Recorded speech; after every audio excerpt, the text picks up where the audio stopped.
Good day, students. For maybe about the next 10 minutes, I wanted to share with you some information to prepare us for our upcoming Zoom meeting, which will focus on person-centered therapy.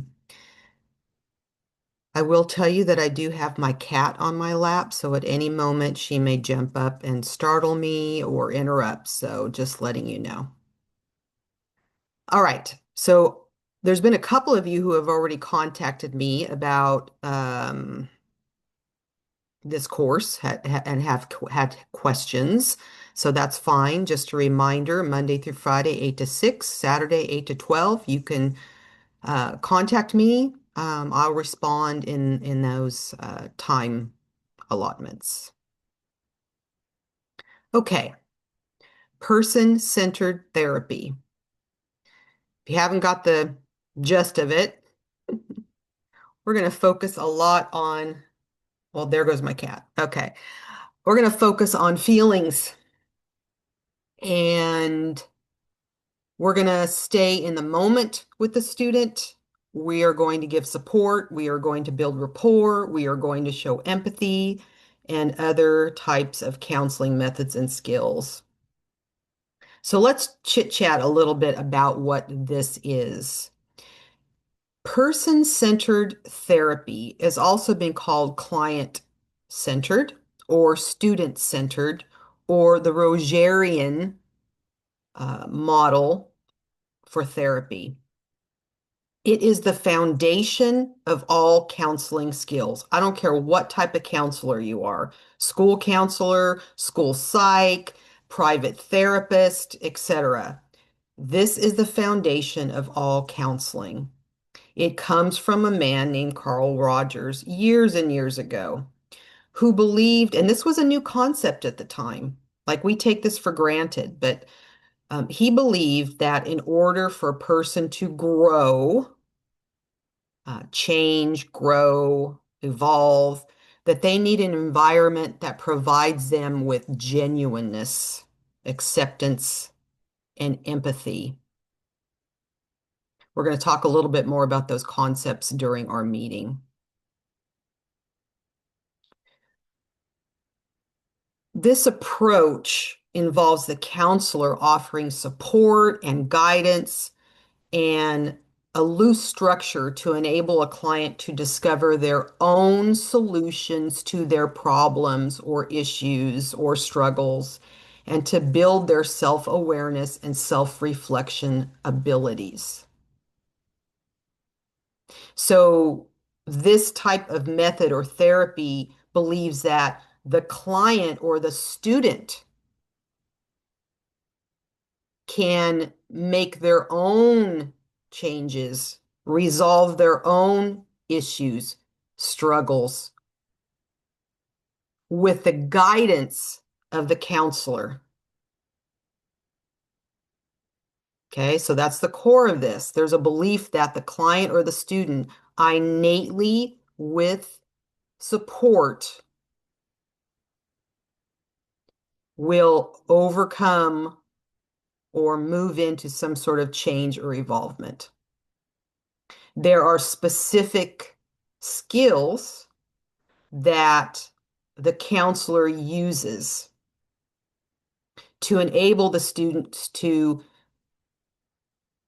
discover themselves, to share their feelings, to learn how to identify feelings, to learn self-awareness. And there are things, and we'll talk about this more, that involve reflecting back feelings, paraphrasing what the student says, checking for understanding or clarification, asking open-ended questions that will allow for more information. Be careful with questions that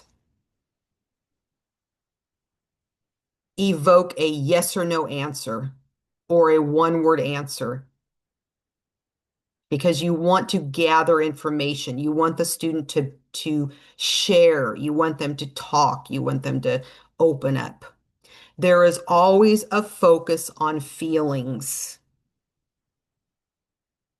You want the student to be able to identify and share their feelings.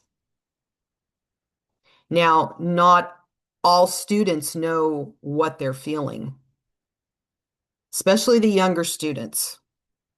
And there's different ways and different activities that you can use to have younger students open up.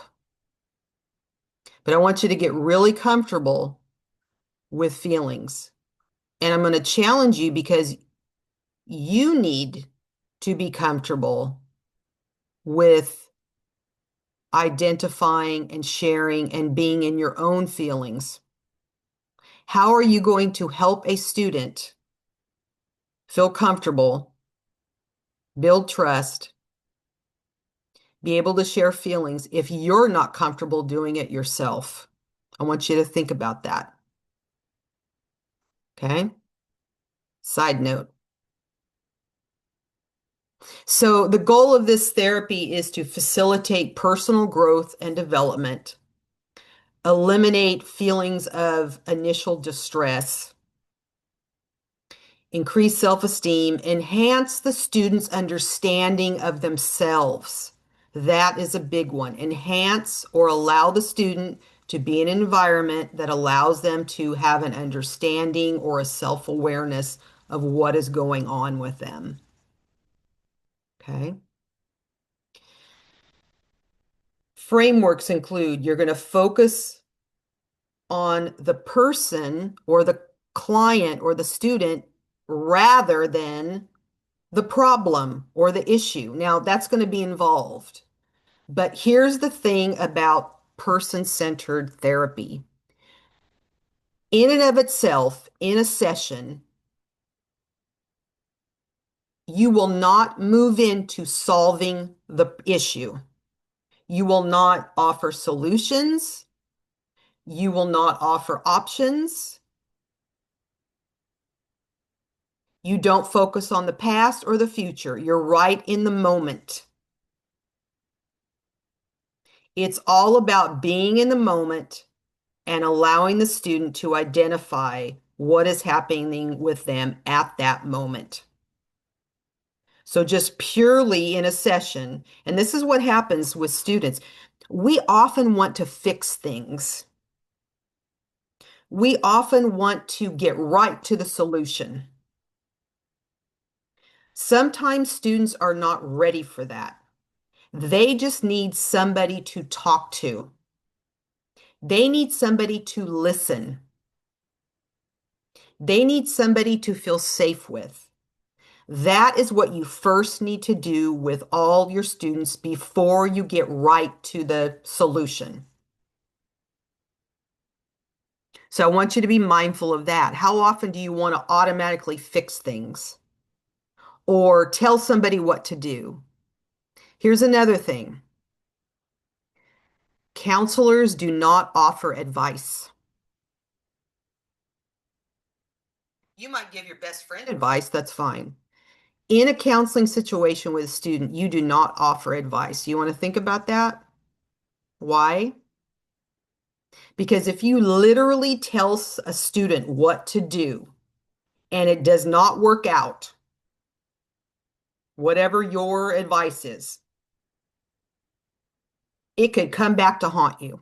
The student could come in and say, this didn't work. You told me what to do. The parent could come in and say, you told my student to do this. You do not offer advice. You offer solutions, suggestions, options. Okay? But that's for another therapeutic model, but I just wanted to throw that out there. Think about it. The session is directed by the individual, not the counselor. That's hard to do. If you're talking more than the student in this type of model, something is wrong. Did you hear me? If the counselor is talking more than the student, something is not right in this therapeutic model. Now, I know some students are difficult, some students don't open up, and it may take more than one or two or three or five times for the student to open up to you. But this is a therapeutic model where the student is sharing in the moment. The counselor is not lecturing, the counselor is not giving advice. You are just allowing the student to be in the moment and share. And this model believes that by doing that, students will begin the path of developing insight and beginning to be able to solve their issues or problems or struggles on their own. All right.